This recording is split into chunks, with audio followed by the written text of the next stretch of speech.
The day had been rough.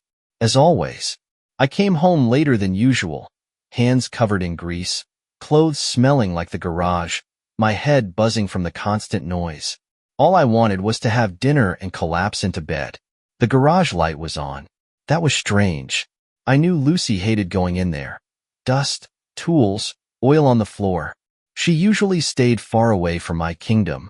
I stepped inside, placed my tools by the door, and called out, "Lucy, I'm home." No response. I walked into the kitchen. Nothing on the stove. No familiar dinner smells. No one at the table. "Lucy?" Her voice came from somewhere deeper in the house.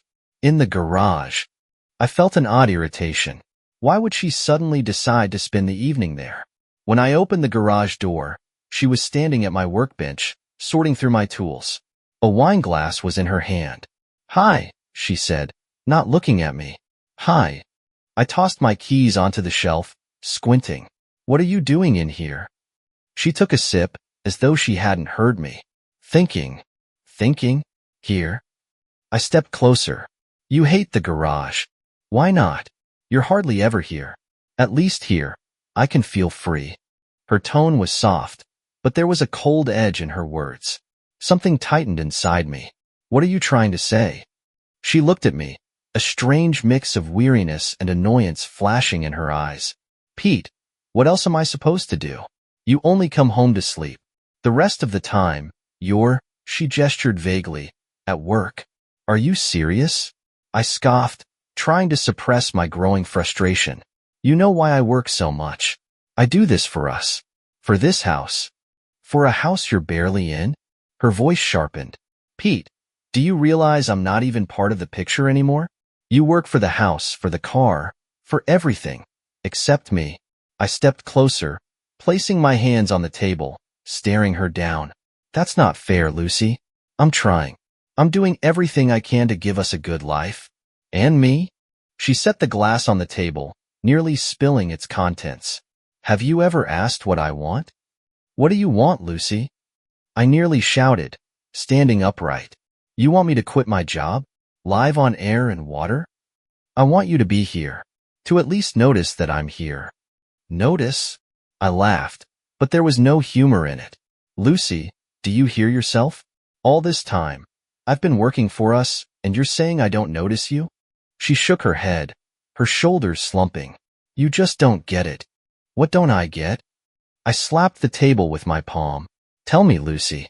Tell me what I'm supposed to understand, because I'm tired of guessing." She looked at me, her eyes glistening. "Maybe I just want to feel alive, Pete. And with you, I'm just existing." I froze. Her words hit like a punch to the chest. I tried to process where such a cold truth could come from. "What does that mean? Do you want to leave?" "I don't know what I want," she whispered. "I just know I can't do this anymore." Silence hung between us. I stood there, feeling the walls of the garage closing in around me. She turned away, taking her glass. "Lucy," I began, but I didn't know what to say. "Don't, Pete. Just leave things as they are." I didn't reply. I left the garage, leaving her behind. When I reached the kitchen, a hollow emptiness settled over me. I sat at the table, staring at nothing. That night, I tried to figure out where we'd gone wrong. When had this crack appeared? Or had it always been there, and I just failed to see it? The morning began heavily. Lucy left the bedroom before I woke up. Her side of the bed was perfectly made, as if she hadn't even slept there. I found her in the kitchen, standing by the sink with a cup of coffee in her hands.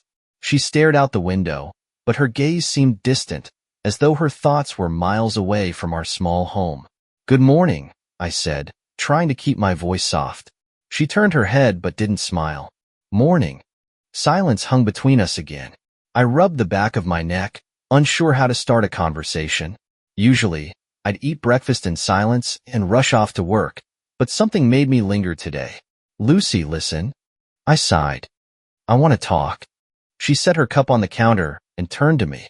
"About what?" "About us," I replied. "About what you said yesterday." Her expression stayed unreadable, but I noticed her body tense slightly. "And what do you want to say, Pete?" "I think—" I paused, searching for the right words. "Maybe you're right. Maybe I've been spending too little time at home. She squinted, as if doubting my sincerity. And what are you going to do about it? I'll try to do better, I admitted honestly. I can cut back on hours at the shop. She gave a small, humorless laugh but said nothing. I reached for her hand, but she pulled away slightly. That small gesture stung more than I'd expected. Lucy, I really want things to get better. She looked at me for a long moment, and for a second, I thought she might smile. But instead, she just nodded. Okay, Pete. We'll see. In the following days, I truly tried. I cut back on work hours to spend more time at home. I cooked dinner a few times, even suggested going to the movies, but she declined, claiming she was too tired. I noticed she started spending more time in the garden. She usually tended to her flowers alone, but now I saw her with someone else. At first, I didn't think much of it, until one day, coming home early, I saw a pickup truck parked outside our house. I recognized the truck instantly. It was Bob's, our neighbor. He'd recently divorced and often dropped by. Sometimes he helped Lucy with the garden, other times he'd come in for coffee. I turned off the engine and sat in the car, watching them through the window. They stood too close, laughing at something. Lucy leaned in slightly, as if sharing a secret. A pang of something sharp hit me inside. I walked into the house, slamming the door louder than necessary. Lucy came into the hallway, garden gloves in her hands. "You're home early?" she asked, surprised. "Yeah, decided to come back early," I said, taking off my boots. "Is Bob here?" She nodded. "He was helping me with the flower beds. You know I could have done that, right?" I said, keeping my voice calm. "Of course, Pete, but you were at work." At that moment, Bob stepped into the house, wiping his hands. "Hey, Pete, how's it going?" I wanted to say something sharp, but instead, I nodded. "Not bad. Thanks for helping, Lucy." "No problem," he replied casually. "I'll head out now." Lucy didn't seem to notice my annoyance. She went into the bathroom, leaving me alone in the kitchen. I wanted to believe it was just friendship, that I was imagining things. But the knot of unease inside me wouldn't go away. I woke up the next day determined to make a change. We hadn't become this way overnight, and I knew I couldn't fix everything at once, but I could at least try. I made a promise to myself to start small, to be present with Lucy, to listen to her instead of just living parallel lives. Lucy, as always, had gotten up before me. I found her in the kitchen with a cup of coffee. She looked distant, lost in her thoughts again, as she had been so often lately. "Morning," I said, pouring myself a cup. She nodded but didn't reply. "How'd you sleep?" I asked, sitting across from her. "Fine," she answered briefly, taking a sip. The conversation was going nowhere, but I still tried. "I was thinking I could stay home today, help you with the garden, or whatever else you need. What do you think?" She looked up at me, a little surprised. "You're usually at work." "Yeah, but today I decided work can wait." She shrugged, unimpressed. "Fine, if you want." I smiled, trying not to let her indifference bother me. After breakfast, I changed into old clothes and went outside. Lucy was already working in the garden. She wore her usual gloves and the hat she always used to keep from getting sunburned. "Where should I start?" I asked, pulling on my gloves. "Anywhere," she replied without looking at me. I grabbed a shovel and started turning the soil. Working in silence was hard, especially when I knew I was trying to bridge the distance between us. "Lucy," I said after a few minutes, "have you been working in the garden for a long time?" "Since you started working late every night," she said with a faint smile, though her tone was biting. "I know I haven't been around," I admitted, "but I'm here now." She glanced over her shoulder at me. "We'll see how long that lasts." I wanted to say something, but I knew she was right. I really had been absent from her life for far too long. By midday, we were working side by side. She softened a little, talking more about her plants and how she wanted to create a new flower bed by the fence. I listened, nodded, even cracked a few jokes to lighten the mood. But our fragile calm was disrupted. I heard the sound of an approaching truck. A pickup stopped in front of our house, and out stepped Bob. "Hey, neighbors," he said cheerfully as he walked up. Lucy smiled, her face instantly lighting up. "Hi, Bob. Thought I'd drop by. Need any help out here?" he asked, looking more at her than at me. "We're managing just fine," I said quickly, glancing at Lucy. "Oh, don't worry, Pete," she interjected. "Bob's a great helper." "Yeah, I'm good at this," he chuckled. I watched as he came closer and started talking to Lucy about soil or plants. They spoke like I wasn't even there, like I was some background figure in their lively conversation. I returned to my work, but I heard every word. Lucy was laughing. Not the way she laughed with me. This was genuine, easy. And that was the hardest part. When Bob finally left, I was the first to head inside. Lucy stayed outside to put away the gardening tools. In the kitchen, I poured myself a glass of water and sat at the table. I thought about her words, "I miss you," and how they didn't seem so genuine anymore. Maybe it wasn't about my absence. Maybe she'd found someone else to fill the void. When Lucy came in, I decided to ask her directly. "Bob's been stopping by a lot," I said. "Yeah, he helps out. You're always at work." "I'm not always at work anymore," I said, looking at her. "I'm here now." She shrugged, avoiding my eyes. "Okay. Lucy," I stood, stepping closer. "If something's wrong, you can tell me." She turned, her gaze cold. "And what am I supposed to say, Pete?" "Whatever's on your mind."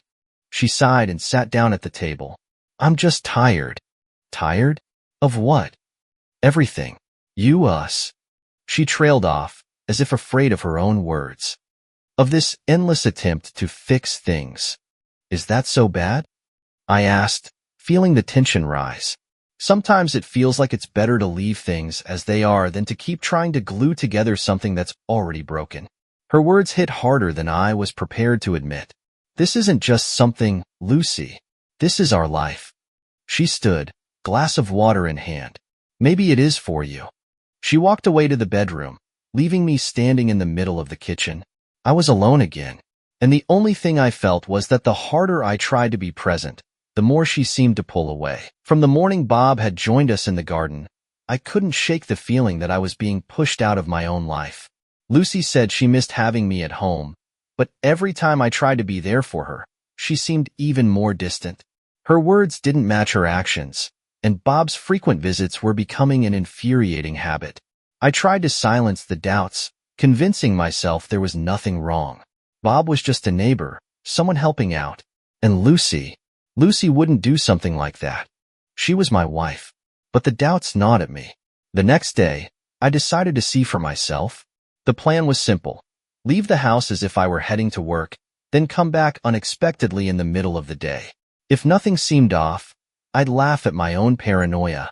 But if my suspicions were right, I got ready that morning as usual. Lucy was sitting at the table, sipping her coffee. "I'll be back for dinner," I said, pulling on my jacket. "Okay," she replied evenly, not even looking up. I kissed her on the cheek. She didn't pull away, but she didn't respond, either. Starting the car, I drove a few blocks, then turned a corner and parked under the shade of some trees. My heart pounded in my chest as I watched the house. The first hour, nothing happened. Lucy came outside a few times, checked the mail, then went back in. I was beginning to doubt the plan when I saw Bob's pickup truck roll slowly up to our house. My breath quickened. He parked, got out, and walked to the door without hesitation. Lucy opened it almost immediately, as if she had been expecting him. My jaw tightened. I sat there, feeling anger boil inside me. But I didn't move. I needed to see with my own eyes before jumping to conclusions. I waited 10 minutes. 10 excruciatingly long minutes before I finally headed to the house. I opened the door as quietly as I could. The house was silent, but I caught the faint scent of wine. I walked into the kitchen and saw 2 wine glasses on the table. One was empty. From deeper in the house, I heard muffled laughter, a man's and a woman's. My heart pounded harder. Step by step, I followed the sound, closer and closer to the living room. When I turned the corner, it hit me like lightning. They were sitting on the couch. Bob had his arm around Lucy's waist, and she was looking at him in a way she hadn't looked at me in years. Their faces were too close, and before I could stop myself, Bob leaned in, and their lips met. It felt like something inside me shattered. "Enjoying yourselves?" I said loudly, stepping into the room. Lucy jumped to her feet, her face flushing red, her eyes wide with panic. Pete, it's not what I think. I laughed, a cold, bitter laugh. You were just kissing another man in our house. Explain to me how I'm supposed to interpret that. Bob stood, raising his hands in a placating gesture. Look, Pete, it's not what it looks like. Sit down. I glared at him, and he froze, unsure of what to do. I turned to Lucy. You, tell me what this is. She opened her mouth but couldn't form any words. I thought you wanted me to be home, to spend more time with you. And now you can't even explain why this man is here and why you're acting like I don't exist. Pete, you're misunderstanding, she finally managed. Misunderstanding? I felt the rage boiling inside. Do you really think I'm that stupid? It was a mistake, just a mistake, she whispered, looking down. A mistake? Are you saying this happened by accident? Or has this happened before? Lucy said nothing. Her silence spoke louder than any words. Bob took a step toward the door. I think I should go. You're damn right, Bob, I said sharply, not looking at him. And don't come back. He left slowly, leaving us alone. We stood across from each other in the living room. The silence between us was so heavy it felt like the air itself was pressing on my chest. Lucy sat on the edge of the couch, her fingers clasped so tightly her hands turned white. I remained standing. I was the first to speak. Start talking. She lifted her eyes to me, but there was nothing in them but exhaustion. Start what? Everything, I said sharply.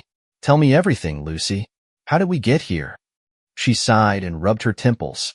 I don't know, Pete. You just what? I took a step closer. You don't know? You knew exactly what you were doing. You knew it was wrong, and you did it anyway. Yes, I knew, she suddenly shouted, lifting her head. I knew, but you still don't understand why. Her outburst caught me off guard. She almost never raised her voice. I froze, staring at her, and now that she'd started, she couldn't seem to stop. Do you think you have all the answers, Pete? Do you think it's that simple? That just coming home early a few times fixes everything? That's not how it works. Then explain to me how it works, Lucy. My voice cracked, and I could barely keep control of myself. How is this normal? How do you justify kissing another man in the house I built for us? She buried her face in her hands and sighed like she was trying to muster the strength to respond. It's not about you, she began, but I cut her off. Not about me? Of course it's not about me. It's all about Bob, isn't it? She shot me a sharp look. You never listen, Pete. Never. I'm listening to you now, Lucy, and I want you to talk. She dropped her hands and looked at me. Do you really want to know how I feel? Yes, I said, though deep down I was afraid of her answer. She intertwined her fingers, staring past me. I feel empty, Pete. Every day I wake up and feel like life is just passing me by. Like I'm sitting in this house, staring out the window, watering these damn flowers, and just existing. That doesn't justify what you did, I said coldly. No, it doesn't, she agreed, looking me straight in the eye. But you're asking how we got here? That's how. I felt something inside me tear. So what? You decided the answer was Bob? You think he can fill that emptiness? This isn't about him, Pete, she yelled. It's about me feeling alive, even if just for a moment. Alive? Do you think I don't feel dead inside? Every day, I get up, go to work, come home, and all I hear is how I'm not good enough. She bit her lip, her eyes glistening with tears. I never said you weren't good enough. Your actions speak louder than words, Lucy. She fell silent, and I realized I'd hit the core of it. Lucy sat on the edge of the couch, her shoulders hunched, her hands trembling. The silence in the room was so thick it felt like every breath echoed. I stood across from her, arms crossed, trying not to let her see how hard it was for me to breathe. You know I can't forgive this, I finally said. My voice was rough but firm. Lucy lifted her head, her eyes filled with tears. Pete, please. You don't understand. I was confused. Confused? I shook my head. About what, Lucy? About betraying me? About destroying our marriage? She stood, looking at me with desperation. I made a mistake. Yes, I know it's terrible, but I can fix this. I took a step back, her words hitting me like a blow. Fix it? You don't even understand what you've broken. I do, she shouted, her voice cracking as she raised her hands as if to stop me. Pete, I wasn't thinking. It was wrong, but what? I interrupted her. You want me to believe this was just a mistake? That I should pretend I didn't see anything? She sobbed, covering her face with her hands. I'm begging you, just give me a chance. I felt the anger boiling inside me. Her words sounded like she was trying to rewrite reality. A chance? A chance for what, Lucy? To prove you can keep your hands off Bob? It won't happen again, she cried out. I swear, Pete. I've realized everything. I laughed, a short, bitter laugh. You only realized it now, after you got caught? She froze, her lips trembling, tears streaming down her face. I loved you, Pete. I still love you.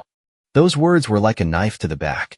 I looked at her, feeling my anger mix with pain. If you loved me, you wouldn't have done this. I made a mistake, she screamed, her voice breaking. People make mistakes. Haven't you ever made one? Not one that destroyed everything we built. She sank to her knees, clasping her hands together as if she were praying. Please, Pete, I'm ready to change. I'll do anything you ask. I want to be with you. I felt my heart tighten, but I knew I couldn't let myself give in to this. You want me to forgive you? I asked coldly. She nodded, tears streaming down her face. Yes, I want you to give me another chance. And what about what I saw? I gestured toward the couch where they had just been sitting. What about what you did? Am I supposed to just forget?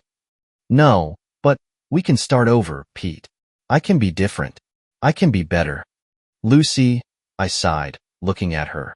Do you think I can look at you every day and not remember that you betrayed me? She stayed silent, her lips trembling, but no words came. I sat down across from her, trying to collect my thoughts. Do you know what hurts the most? I said, looking straight into her eyes. I loved you. Always. Even when you said I worked too much. Even when you pushed me away. I know, she whispered. No, you don't. If you did, you wouldn't have done this. She raised her hands again, like she wanted to say something, but I stopped her. Lucy, you've destroyed everything. This isn't just a mistake. It's a choice. You made a choice, and now I have to live with the consequences. I can fix it, she whispered. No, you can't, I replied firmly. You think I can forgive you, but you don't understand that forgiveness won't change anything. She fell silent as I stood up. Lucy, you made your decision. Now I'm making mine. She looked at me, her face pale, her eyes hollow. You're not giving me a chance, she whispered. You had your chance, I said, heading toward the door. You threw it away. I walked out of the room, feeling the remnants of our shared world crumble behind me. From the moment I opened my eyes that morning, I knew this day would mark the beginning of the end. Lucy was still home. I could hear her moving around in the kitchen. Every sound she made echoed in my head, but I felt no warmth, no comfort, just a cold determination to finish what had already begun. The conversation from the night before still rang in my ears. Her pleas, her pathetic promises. I'll fix everything, Pete. Her voice haunted me. Fix it? Fix what? Her betrayal? Or my dwindling ability to believe in us? No, this marriage was over. I walked into the kitchen, and Lucy turned to look at me, flinching slightly. Her face looked worn, her eyes red. She hadn't slept well, neither had I. Good morning, she said softly, as if afraid that speaking too loudly might set me off. Morning, I replied, heading to the coffee maker. She watched in silence as I poured my coffee, but when I sat down at the table, she spoke up. Can we talk? I didn't look up. I think we said everything that needed to be said yesterday. Pete, please, she said, her voice tinged with desperation. We can't just leave it like this. I looked at her. And how exactly are we supposed to leave it, Lucy? Do you want to pretend nothing happened? No, She hesitated. I know what I did was awful, but I'm willing to fix it. I'll do whatever it takes. Anything? I scoffed. You think words will fix this? She sat down across from me, folding her hands on the table. Pete, I know it's not enough, but you always said you wanted to save us. That was before I found out you were kissing another man in my house. Her face flushed, and she looked away. I don't know what to say. Then don't, I said sharply, because words don't mean anything here. She stayed silent for a long time before finally raising her head again. We can start over, Pete. You said I mattered to you. You did. I cut her off. You mattered to me. But now, all I see when I look at you is a lie. Her fingers tightened, her lips trembling. I don't want it to end like this. And how did you think it would end? I leaned forward, staring her in the eyes. Did you think I'd just forgive you? That we'd go back to how things were? I hoped. She faltered. Because I love you, Pete. Her words brought a bitter laugh from me. Love? Are you sure? Because last I checked, love doesn't involve kissing the neighbor. It was a mistake, she whispered, but I raised my hand to silence her. Enough. I'm not listening to this again. I'm tired, Lucy.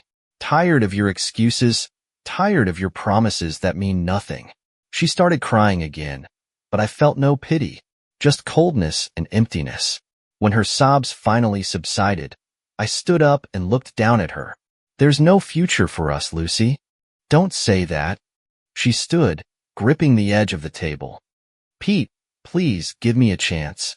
No. The word came out like a hammer blow, firm and unyielding. Her shoulders slumped, and she looked utterly defeated. What are you going to do? She asked, her voice filled with despair. I'm filing for divorce. Her eyes widened. No. Yes, I said firmly. And the sooner, the better. She stepped closer, but I took a step back. Pete, think about it. Doesn't everything we've built mean anything to you? It meant everything, I said, keeping my voice steady. But you destroyed it the moment you chose to betray me. She started crying again, but I couldn't stay there any longer. I went to the bedroom and started packing. I threw a few shirts, jeans, and shoes into a bag. Lucy appeared in the doorway, her face still wet with tears. Where are you going? She asked. Anywhere but here, I replied, zipping up the bag. She rushed toward me, grabbing my arm. Pete, please don't go. I looked at her, and for the first time in a long time, my words came out sincere. Lucy, you destroyed everything. Now I need to leave and start over.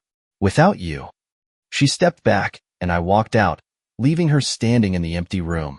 On the drive into town, anger bubbled up inside me. I thought about Bob, his smug face as he left my house.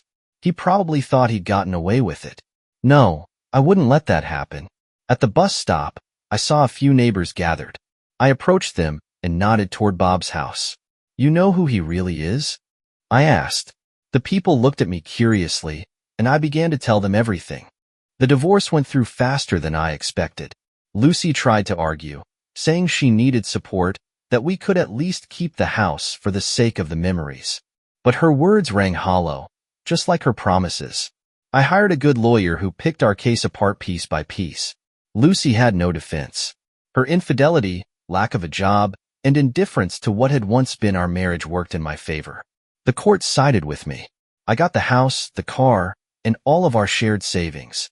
Lucy was left with a suitcase full of her belongings and empty promises of a fresh start. She left quietly, without making a scene. She simply packed her things and disappeared from my life as if she'd never been there. I thought I would feel relieved, but instead, there was only coldness. Lucy didn't try to contact me again. Occasionally, I saw her around town. She was staying with a friend, looking pale and worn out. We didn't speak. I turned away, and so did she. As for Bob, his life fell apart too. After my conversations with the neighbors, rumors spread faster than he could contain them. People started realizing that his friendliness was just a facade. His reputation as the nice guy who's always willing to help evaporated. He became that Bob, the man who wrecked my marriage and possibly tried to do the same to others. His house grew noticeably empty. No one stopped by for coffee anymore, and no one invited him over for dinner. People stopped greeting him, and some didn't even bother to hide their disdain. A couple of months later, He put his house up for sale. No one wanted to live near the man who had become the embodiment of betrayal. I stood on the porch of my house, watching as Bob's pickup drove off our street for the last time. He didn't even say goodbye to anyone. Lucy and Bob were gone from my life, like two stains I had finally managed to erase. Now I was alone, but this solitude felt different. It didn't weigh me down or suffocate me. It was clean, like a blank sheet of paper where I could write a new chapter of my life. And though the pain still surfaced from time to time, I knew I had made the right choice. People who destroy trust don't deserve a chance at forgiveness. Now my life was mine again, and I was ready to start over.